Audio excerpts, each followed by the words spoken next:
étage, une chambre de plus, un petit frère est prévu pour l'automne. Dans le jardin, les arbres aussi grandissent, on pourra y faire un jour une cabane. On pourra y faire un jour une cabane.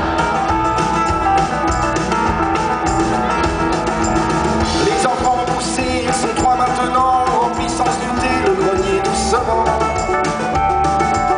Le grand habite le garage pour être indépendant, la cabane c'est dommage, est à l'abandon. Monsieur rêverait de creuser une cave à vin, madame préférerait une deuxième salle de bain. Ce sera une deuxième salle de bain.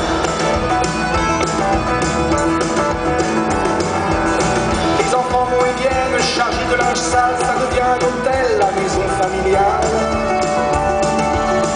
On a fait un bureau dans la petite pièce d'en haut et des chambres d'amis, les enfants sont partis. Ils ont quitté le nid sans le savoir vraiment, petit à petit, événement par vêtement, petit à petit.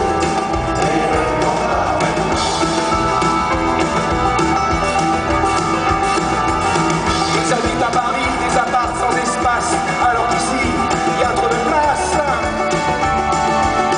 On va poser, tu sais, l'histoire électrique, c'est un peu laid, c'est vrai, mais c'est plus pratique. La maison somnole comme un chat fatigué, dans son ventre ronronne la machine à laver. Dans son ventre ronronne la machine à laver. Les petits enfants respirés apparaissent dans le frigo, on remet des glaces.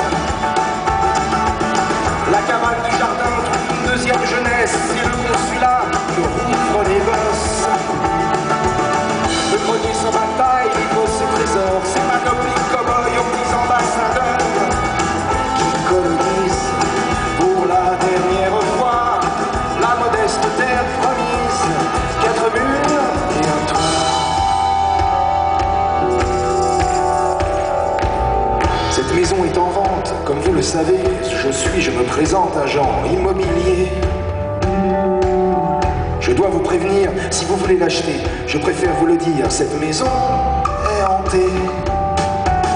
Ne soyez pas monsieur, n'ayez crainte madame, c'est hanté, c'est vrai, mais de gentils fantômes, de monstres et de dragons, que les gamins savent voir.